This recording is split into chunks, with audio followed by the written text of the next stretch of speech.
Richard, great to have you back here on board with Unibet for another flat season. Good year for you in 2022. Hopefully you can continue going well for 2023. Let's sort of start off with your older horses, some good stalwarts of the yard. And we've seen Chindit this morning. What's the plan with him? Yeah, Chindit he's been in very good form all for the early spring. This is the first time, I think, in his lifetime where he's actually got a middle to him.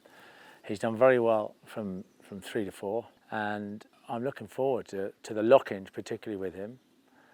But we might go to Sandown next weekend for the Group 2 over a mile. It just depends. If it's soft ground, we can't go. And the same with Lucelle. They both have the same profile, and they both, they both kind of have the same targets. As I said, Chindit from 4 to 5, has done very well.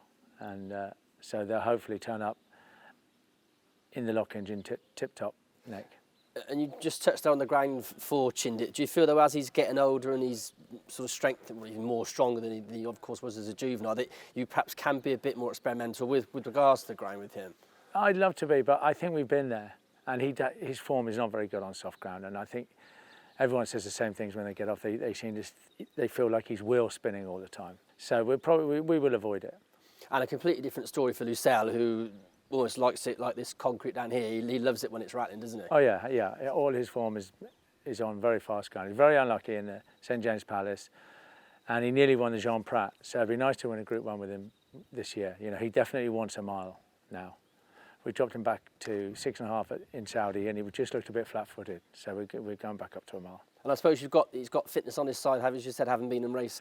Yeah, he carries quite a bit of weight anyway, and he's a very, very good-looking, strong horse. So he would have needed that run, and I'm going to take both of them to Newbury on Wednesday to do a little bit of work before their next targets, which may be Sandown.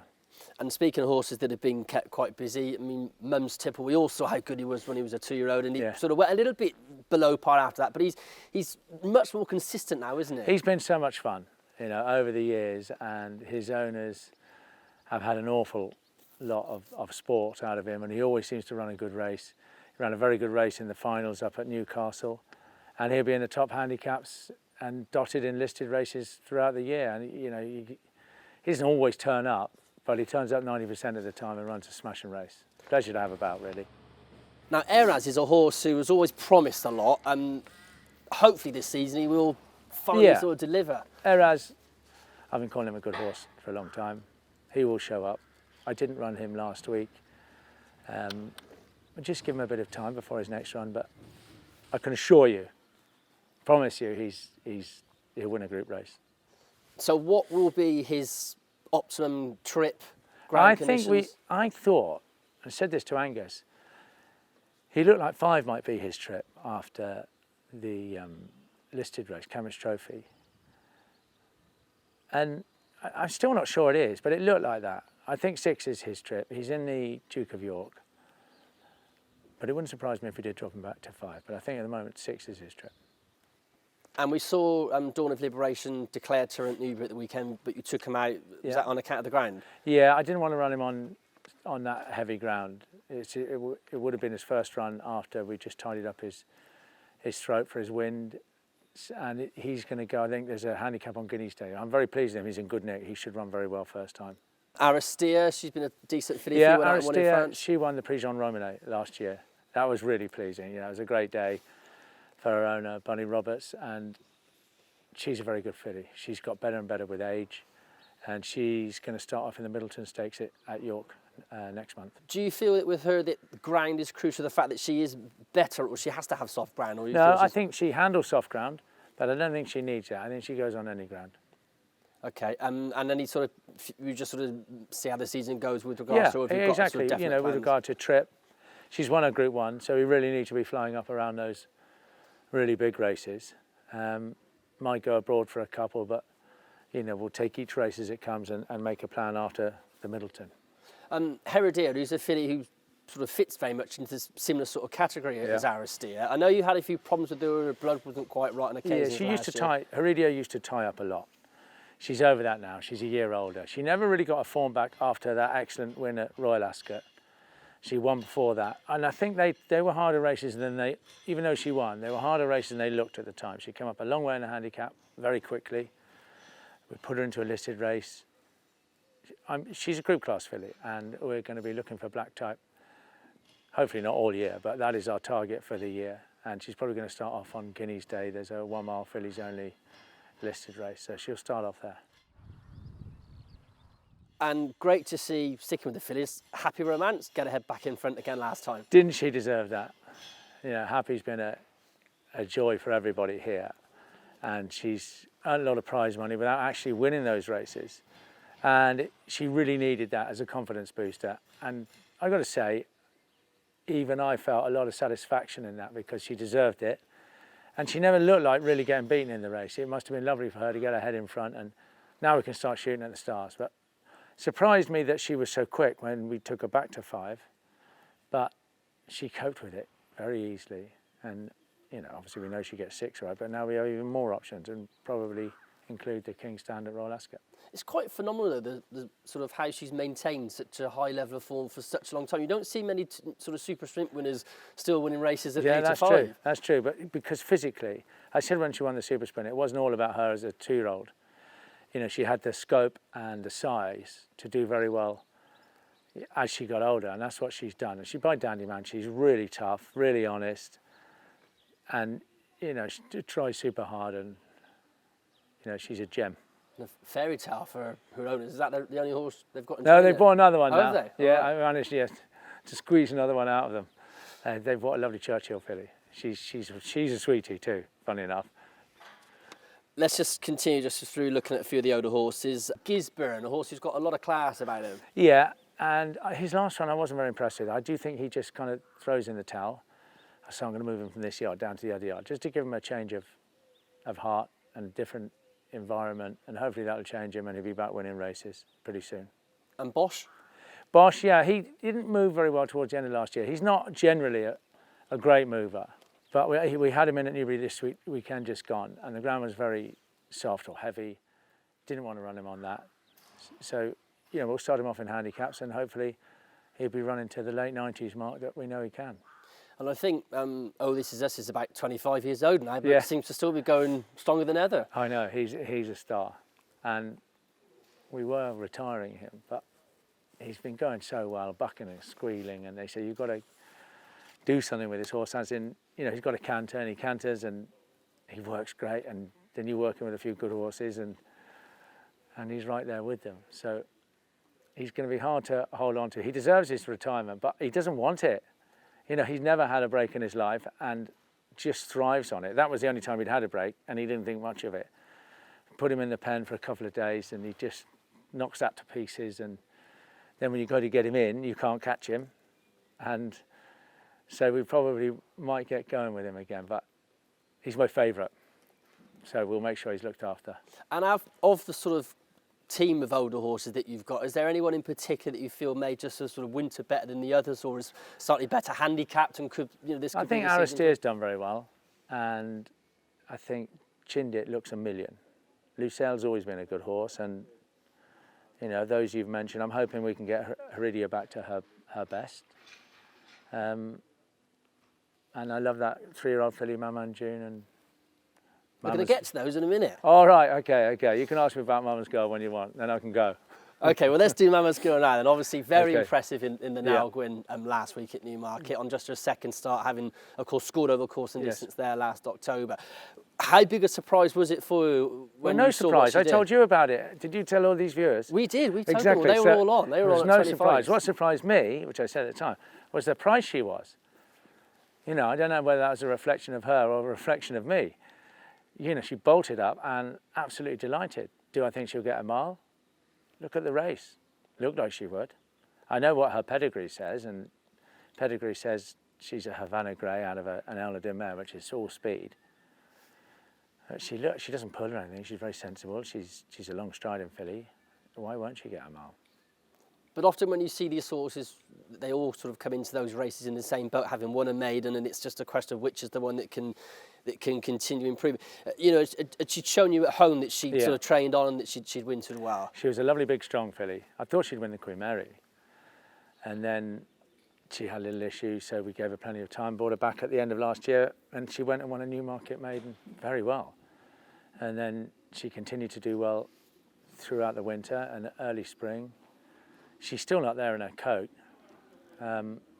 But as I said, she's a lovely temperament, very sensible, and if the pedigree says she won't get a mile, stop looking at the pedigree, I'd say. I think she will. And if you just look at sort of her coming into that race, was she 100% fit? Had you tuned her straight up, or was there bits to work on? Ours are fit enough to win, but they still improve massively for it. You know, all ours come on for their first run, and she will come on for that run just like any of the others. And she will come in her coat. All we need is a bit of nice weather, and I don't see it coming for a bit, but it would do all the fillies a lot of good. And what would be the routine for her sort of now up until the Guineas? I'm not going to start training her now. Her ticking over, or just ticking over, that's all she needs. She's yeah. fit as a fiddle. That will bring her on. She might need just one pipe opener on the Wednesday before or something, but very, very simple. And if we compare it to your other Guineas fillies, the likes of Bilston Brook, I love the way you say obviously that. Snow Lantern, Makes you sound good. Who got beat, but you know. But I mean, would you feel this filly is as good as those two? Certainly, she's the most excited I've been going into a 1,000 guineas. You know, she won very well, and I've had a lot of people come up to me and say whatever beats her will win the guinea. So clearly, I'm not the only one. Okay. Sticking with the fillies, and in fact the fillies owned by Ammo and of the same category, Magical Sunset, we saw her in the Fred Darling at the weekend. Yeah, a little bit disappointed in her. She looked like she got 7 very well when she won the listed race in soft ground at the back end of last year, but she definitely didn't get it there. Yes, she would have needed it, but we're going to go back to 6 furlongs probably for the Pavilion Stakes at Ascot. Okay. Trillium, she was a smart 2-year-old. So Trillium, obviously she won the Flying Childers last year and the Molecombe, and she is going to go for the Pavilion Stakes at Ascot, which is like a trial for the Coronation Cup, not the Commonwealth Cup, sorry. And I'm going to take her to Newbury on Wednesday to work with a couple of other good fillies, Aristia. I just want to see her settle. You know, she can be a bit eggy and a bit gassy. I'm a bit worried about her first run, her doing that, but Sean Fox has been, Timmy Murphy's been riding her a lot at home, and Dobsy rode her and said she feels great. So going on what they say, you can't wait to run her. Okay. Minnie Tonka, she's a filly that she was very impressive on her debut, and then obviously you stepped her up in class and perhaps didn't show the best of form, but how's she wintered? Yeah, Minnie Tonka, she's the most attractive filly to look at, and she did win very well first time. I've picked this race out called the Chelmer, which is this week, and it's a 6 furlong 3-year-old filly's only listed race. I think she's been 4th in about 5 black type races now, and she looked like she was going to nail a lot of them last time over 7 in the Spring Cup at Lingfield. Very happy with her, and I'm hoping she'll get a good draw and get some black type at Chelmsford. We've seen Power Dress this season already finishing 3rd. That was a good effort at Newmarket. More to come from her, you'd like to think? Yeah, I've always loved Power Dress, and I was delighted with her run at Newmarket. She'd had 365 days to the day off since her last run where she won at Newmarket. She travelled great. She will improve massively for that. She's very, very tall, very big filly, and she will run very well in the Guineas. You know, she will be probably, a lot of people won't even consider her, and she'll be a massive price. But she could throw up a big surprise. I think she's a pretty good filly. And you said that was her first run in pretty much a year when she ran last week. Do you feel that might sort of help her a little bit because the fact she's not been over races as a 2-year-old? Yeah, you know, she's done so well. And I didn't really know what to expect at Newmarket, but she was the only filly in the race. She travelled great and just blew up, you know, with about a furlong out. Otherwise, she looked like she was going to win. But back against her own sex, I think she's fully entitled to take her chance in the Guineas. You've also got Rich entered up in the Guineas and the Oaks, another horse that carries the colours of Julie Wood, of course. Rare that we have a season go by without her having a smart one. Well, Julie is very keen to go to those races, as you know. Which one, we're not sure yet, but very pleased with the comeback run in what used to be the Massacre at Kempton. She finished 3rd, running on, and it looks to me like she will get further. So with that in mind, I know Julie, she'll be tempted to have a go at one of the big ones, but she's a very nice filly who's done well, but she's not there in her coat either. And considering she was having her first run for a long time, after a disappointing run last time at Newmarket, I was very pleased with that as a first run. you must have been very pleased with Maman Joon as well at St Newbury on Friday. I think Maman Joon's a very good filly, yeah. And we're going to go straight to the Oaks. You know, we discussed it afterwards for about 20 seconds. You know, she can come back and win a novice or a maiden, more or less when she wants. She just got very tired. She travelled supremely well, I thought. And Kia wants to have a go at the Oaks. And I'm right behind him. Last time he ran one in a classic, which everyone thought had no chance. He was 150 to 1 as Mojo. He was second. So hopefully he'll do it again. Was she in training with you as a 2-year-old? Yeah. But she was very, very weak, very tall. She's done well, but she's the most elegant, regal filly, really classy. You know, wow, what's that every morning? And I was delighted with her run until she got tired, and then naturally just let her come home and looked after her. Obviously, Epsom's a very idiosyncratic track. Will you want to try and get a little piece of work into her at the course beforehand? No, I don't think she needs another day out. She does everything at home. She's pretty intelligent, and I don't think that will pose a problem for her. She knew what she was doing at Newbury, so I just let her chill out and look forward to the big day. What is it that you see in her that you feel that she's... Because I asked you before... If you see her, she's the most gorgeous looking filly, and ability, the way she works, the way she moves, you just know that she's a little bit different. You do. When you live with these things, you see enough ordinary or average horses or enough talented horses, but when you see something like her or Mojo, they're a bit different. And normally, when you get that hunch, it's a pretty easy hunch because it's obvious, and normally it's the right hunch. It's quite unusual though. Many trainers would run a horse on just their second career start in the Oaks off the back of a good effort. Yeah. On debut. You're not tempted to perhaps go in a traditional trial like the Musador or something? Yeah, we could do, but it would be another hard race before the big race. And she's already, as you saw her out there cantering, she's gone back into her box. She's already got enough to think about, and she's learnt an awful lot. She's not going to learn an awful lot more between now and then if we give her another run, really. We'll just make sure she's fresh and well for the big day. If she's not good enough, that's our sport, you know, we'll have to deal with that, and I'm used to it, I can tell you that. And, you know, pick yourself up and look forward to the next one. I mean, I was just looking at the programme book this morning. There's a nice £60,000 maiden. Yeah, I knew you'd say that. I saw that 60 grand, I wrote her in, crossed her out, wrote her in, crossed her out. I thought, sod it, wrote it in again. The secretary just rang me, he said, are you sure? I said, I think that says enough to me. I'm probably right. Scrub it out again and wait for the Oaks. So I was tempted. Only by money. That's terrible, isn't it? Really. But no, we're not going. I wasn't that tempted that I put her in. Okay. Oh, I nearly did. So Maman Joon could be a filly to keep an eye on. Another horse who's very well related, of course, to Memas is Meme.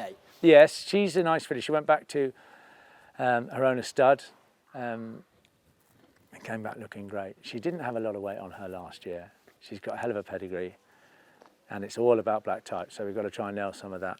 And you might see her in races you think she has no chance in, but she has a habit of turning up and running extremely well in them. You must be delighted the way Memas has turned out as a sire, though. Oh yeah, yeah. He's top draw. I must admit, I didn't see it coming, but he was such a tough bugger. He beat Blue Point, carrying a £3 penalty in the Richmond, and that almost went on to win 2 Group 1s in a week at Royal Ascot. That was a hell of a performance. And, you know, they look like David and Goliath. I think even Richard Hoyle said that in commentary. And he's a pleasure to have about. It's a shame he retired at 2 because he could have been such a lovely 3-year-old, but look what he's done. You know, he's doing extremely well at that job. OK, let's take a look at the sort of mini 3-year-old Colt. Prince Maxi ran a nice race last week. Yes, delighted with Prince Maxi. He wants a trip. He was only a mile and a quarter last week, and he was running all the way to the line. We got to a mile and a half now, and hopefully we've got a very nice horse who might get further. He's by Tea the Stars. He's a very nice horse, but he's a time horse. Just wait and be patient with him. Now, when I call you for the Unibet blogs, and you'll always be very open and honest with us and tell us what you think about the horses. Classic is a horse that you've always held in very high regard, and it did take him a couple of attempts to get his head in front. Yeah. I know when we spoke to you before the green, it was just a case of trying to get him to relax and, you know, enjoy himself and get into a nice rhythm. Yeah, you know, something must have gone wrong last Saturday. He didn't run his race. Obviously put him in a spot where he should definitely have run on and made ground, and he didn't even do that. So we're going to tracker wash him today, hopefully find something. But if there was nothing wrong with him, we've got to sit down and think about where we go next. And you know, I'm not sure the Guineas is the right race on that performance. Well, he's got 2 stone to find if it is, but you know, let's just wait and see what we find with him. But he's proven quite difficult to gauge at the moment, but he has shown signs of brilliance, yeah. But he needs to show them on the track. And Hectic ran well, first time since being gelded last time. Yeah, Hectic ran a super race. Very pleased with him. Only beaten a short head, and he'll improve massively for that. He's a big, stocky lad. And obviously said, you know, if he'd gone earlier, he might have won. But we were very happy with that run. Very. And should have been a ring. Definitely trained on. Carrying a lot of weight. Yeah. He ran a very good race in that handicap. Claiming 7. We can have a lot of fun with him in a lot of good handicaps this year. Greatest time? Greatest time. Very disappointed with him. He bolted to post and he bolted coming back. So he starts tomorrow morning with bungees on, and we'll just get him back a bit because he's no use doing that. You know, he'll win nothing unless he sorts that out. But that was a good effort on his first start. Oh yeah, lovely effort. Yeah. And he looked a very nice horse for the future, and he still is, but not while he's doing that. Okay. Play actor. Yeah, Play Actor's a very nice horse. He's had his 2 runs, and it looks to me like he might get a 1.5 miles. But he's very capable, and you know, we'll go somewhere pretty soon, get a mark and go and try and win some nice handicaps. And then Ballymore Vision? Ballymore Vision, he can be a bit keen. He's in at Wolverhampton. Hopefully we'll get a lead and he can just bury him in a little bit and see how he comes home. He will show up at some stage during the summer in handicaps, I hope. And then Forca Tomeo. Forca Tomeo is a very nice horse. So he won his novice at Donny last year, which turned out to be a very good race. He wants a 1.25 miles. Physically, you won't see a better looking horse, and I'm hoping for a big year for him. And I think a 1.25 miles will be his trip. But he's not there yet. You know, will be another couple of weeks. Okay. Very early days with regards to the 2-year-olds. You've not ran too many at all, but you have had a couple of nice winners though of the short amount you've had. Dapper Valley, very impressive at Newbury. Yeah, so Dapper Valley has always shown up well. Nice, strong, typical 2-year-old. You know, close coupled and looks, you know, like a good 2-year-old should. We were very pleased the way he won, and he did win very well considering that ground. He's in the super sprint, but I would say at the moment we're probably looking at listed races and group races on the way to Ascot. Listed races all there are, but I would think that's where we'll be heading first of all. So the Coventry is where you... Oh yeah, absolutely, yeah. Coventry, Norfolk, Windsor Castle, they're all options. And that's what people buy 2-year-olds for, and the people that own him will be mad keen to have a go at something like that, and rightly so. Good 2-year-olds are what it's all about, and he is exactly that. And it's a lovely horse for a syndicate to own as well. They have a lot to look forward to. How can you tell with horses like Dapper Valley that they're the early types and they are the ones that need to be Well, running you this can time see of when year? you see them, Brett, you know, they look like they've got their act together and they don't struggle to do anything. And when they work, they look like they could go a little bit quicker. And he's very sensible. And that's half the thing about 2-year-olds. You've had these things that run away. When you shake the reins at them, invariably nothing happens. When you just have the ones that just are very happy to do what you're asking them to do and do it very well, they're probably turn out the good ones. And a nice filly, Ziggy's Phoenix as well. She's a very nice filly, so we'll give her a little break now. I think she's in the super sprint, I think. But she's another one, she'll be looking something like the Mary Gate, I would imagine. Okay. Live My Life. Live My Life. Debut. Watch her race back. She bunny hopped the gate, then she went left-handed and she ran on. She's a very good filly, and she will win next time. So 2-year-olds, Brett, to look out for over like the next wave.